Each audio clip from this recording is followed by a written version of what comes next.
Hi, everybody. Welcome. What a great day. Thanks for hanging in there and to the very end here. I hope I make it worth your while.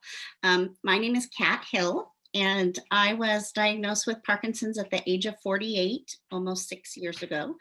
At the time, I was a busy midwife delivering babies in an inner city hospital in Portland, Oregon, and raising teenagers at home and caring for an ailing mother.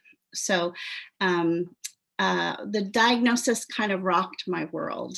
And I'm so tickled to be here with the Davis Phinney Foundation and the opportunity to talk about being newly diagnosed and remembering so well what that felt like and what a shock it was to my world. It was not something any of us planned for, right? It's not anything we asked for. It's not something we put on our Christmas list.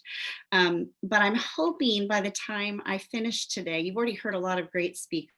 Linda Olson, oh, what a hero of mine.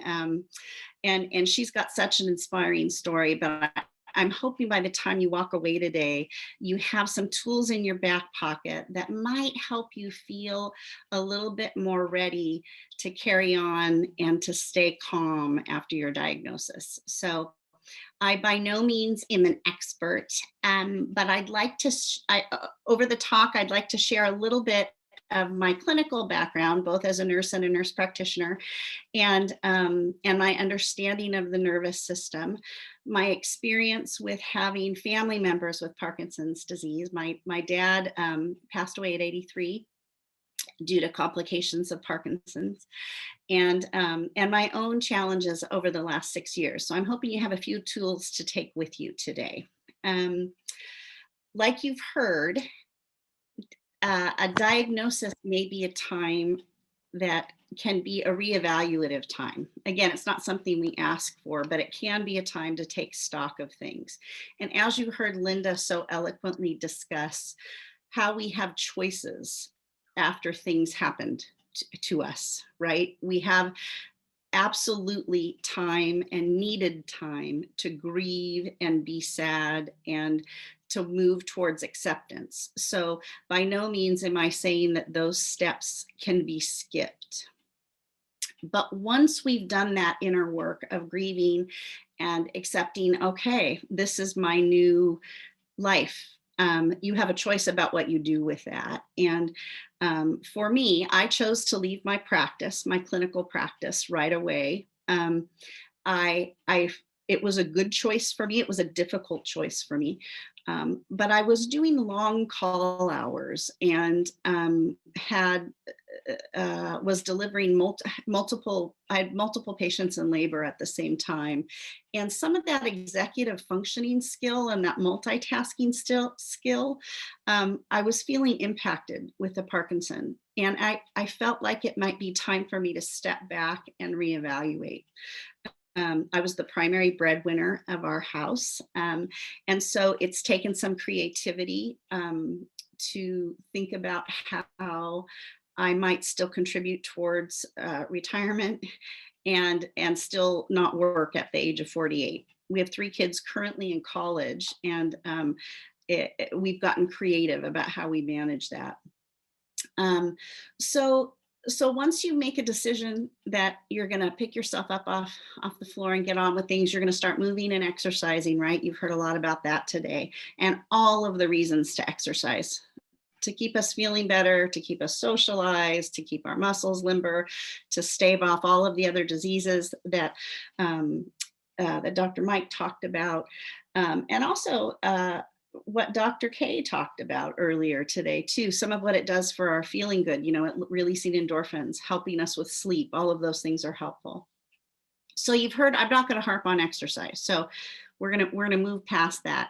What I'd like to move in and talk to you a little bit about is why it matters that we learn about our nervous systems. So Parkinson is a neurologic disorder. You've heard a lot about it today. You've heard a lot about the medicines, and I'm not going to talk about medicines. I'm going to talk about some other strategies that you may think about to help to calm your nervous system. And probably all of you already noticed when you get nervous or excited, your symptoms might be more exacerbated. If you have a tremor, it might really go to town, sort of like mine. So when I'm not nervous, so I'm a little nervous, right? Because I'm talking in front of people. So it just takes that little bit and my tremor comes back.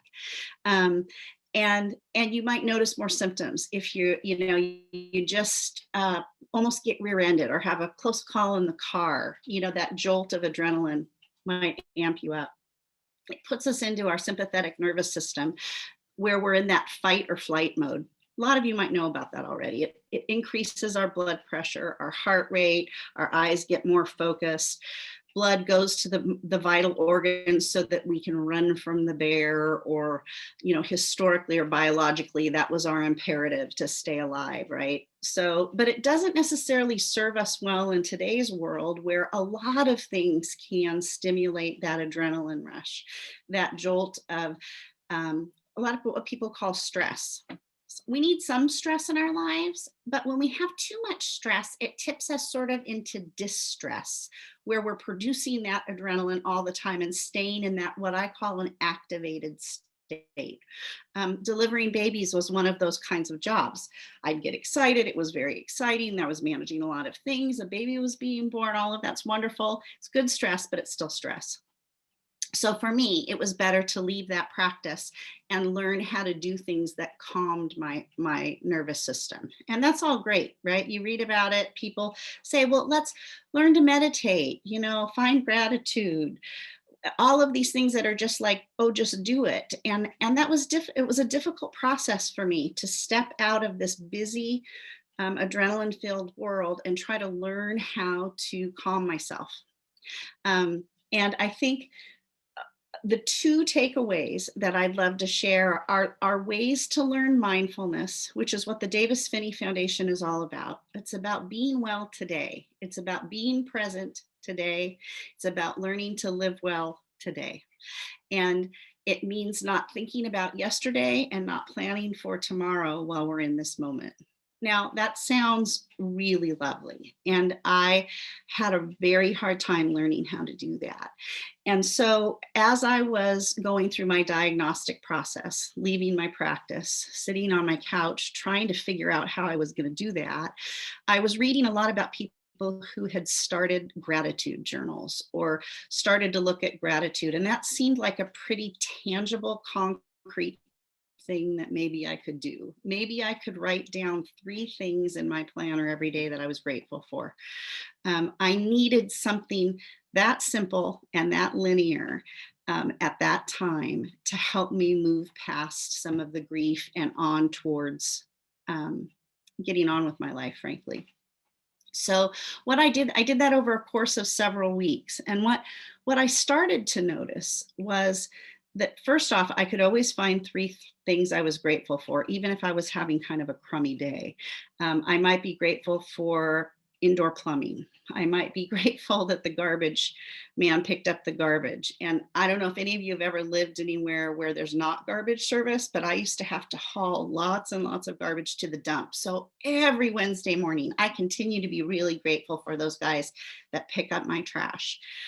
Other days it might have a more spiritual meaning. Maybe I was really grateful for a phone call with a good friend, or a particularly perfectly toasted sourdough piece of toast, back when I used to eat toast. But I think all of us can agree we could probably find 3 things to be grateful for.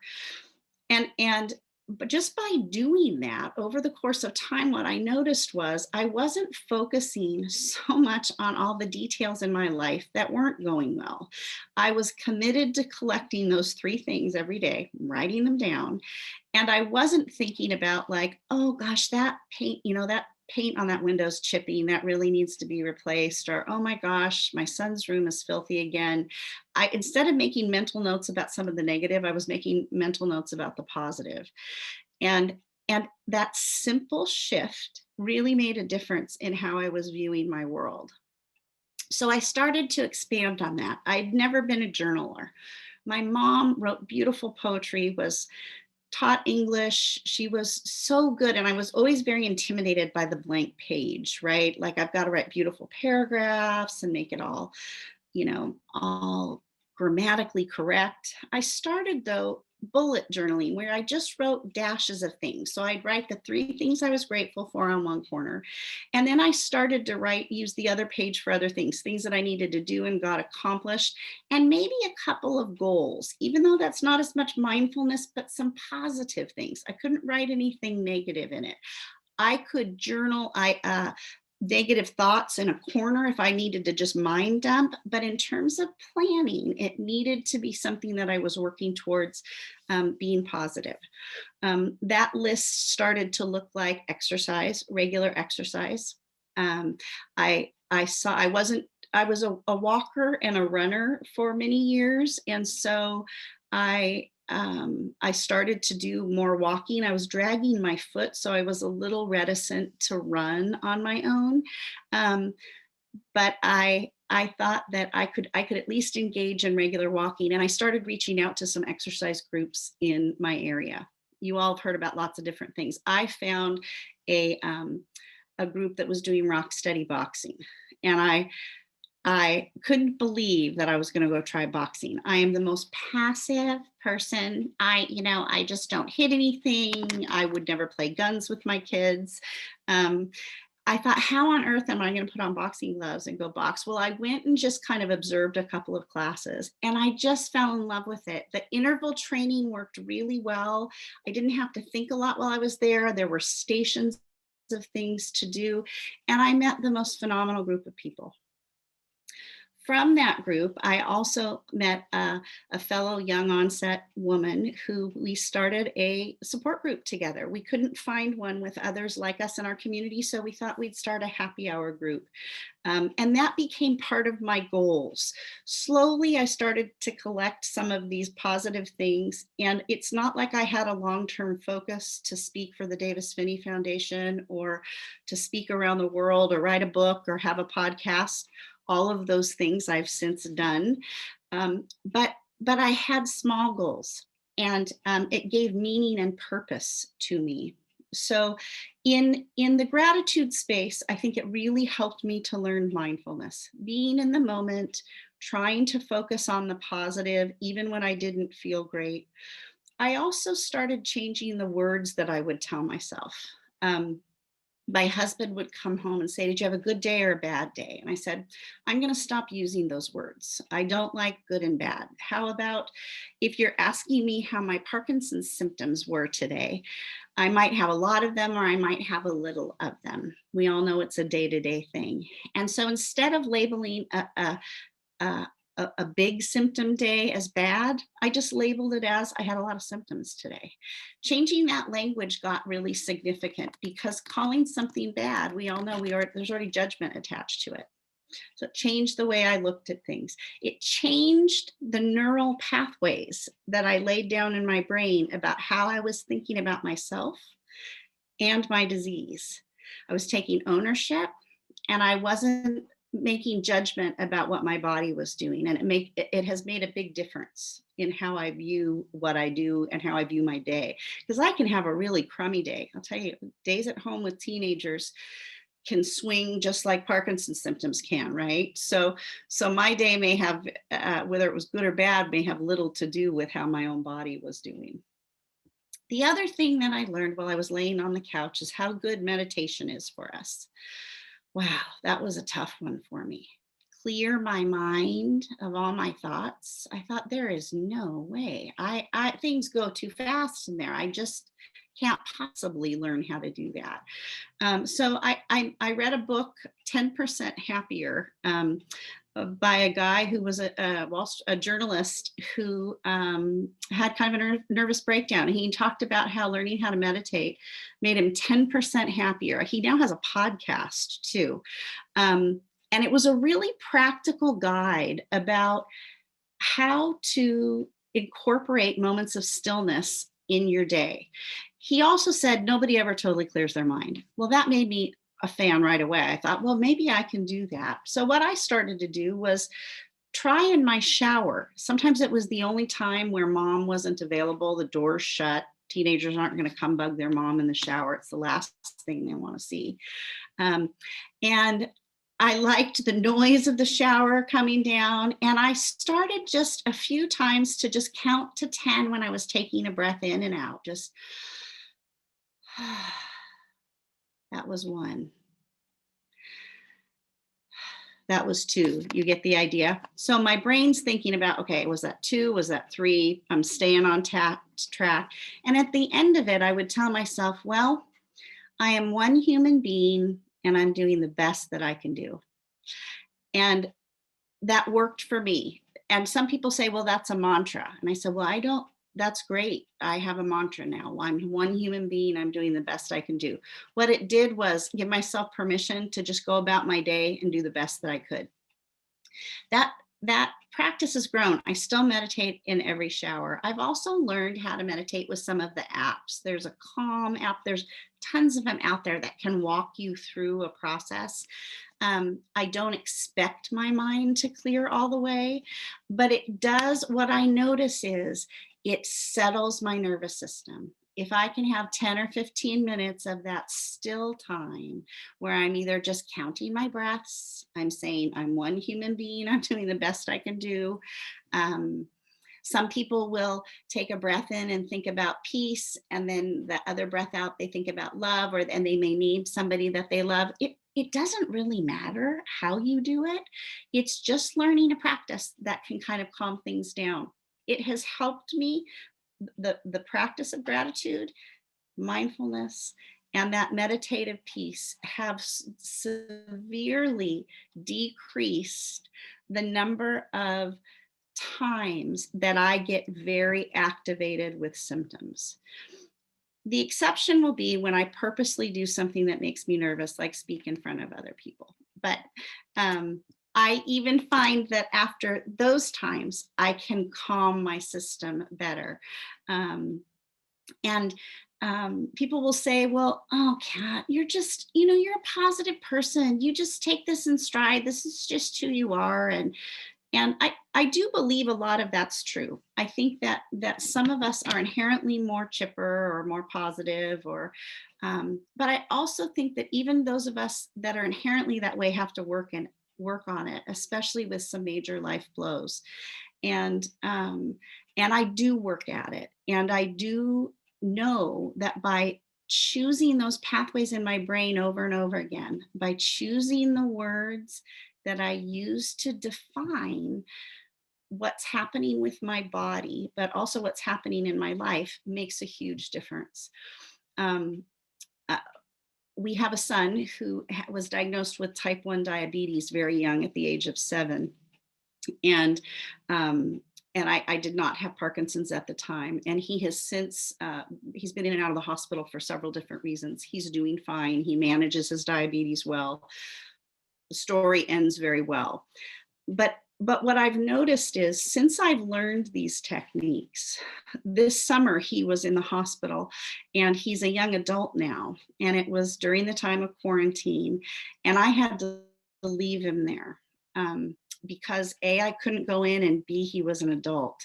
And that was a first. And that was a very, very difficult thing for me to do. And while no matter what my mindset or what words I told myself or what meditation I had done earlier in the day, it didn't matter a whole lot while I sat out in that parking lot. But what I noticed afterwards, after we had heard from the docs and he had been admitted to the hospital and I knew he was okay and I went home, is that I was able to get ahead of horrible pit in my gut of leaving my child alone at the hospital and move towards solutions and really being present for him on the phone. Instead of falling apart myself, felt it, and I had tears and I had sadness.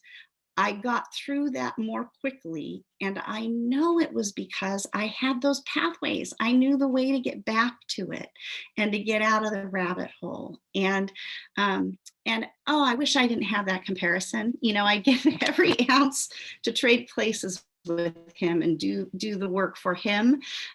But I've had the test some tests, and I've made it to the other side, and I've managed it better than I could have before I learned these techniques. So I don't tell people I'm grateful for Parkinson's, because I'm not going to be grateful for a disease that's progressive and degenerative. But I am so grateful for the tools that I've learned since being diagnosed. I'm grateful for the community that I've been blessed to be a part in. I've been really lucky. I have been invited to speak internationally about being well and being resilient. I just finished a book. We're trying to get it published. I've learned a lot of new things, and I learned how to do a podcast, and I'm the least techie person on earth. Talk about neural pathways. Boy, that was, I think I added a good 10 years to my life, learning how to connect the internet and the podcast and how to do it to iTunes. And my podcast is called PD Lemonade. And I like to talk about how we can make lemonade out of lemons. And I want to stress again, though, that you can't do it unless you do the hard work of grief and acceptance. And so I don't want to minimize anybody that is feeling in that place, because until you get to that sort of acceptance of, okay, this was Kat before PD, I called that Act 1. And actually, I used to go by Kathy.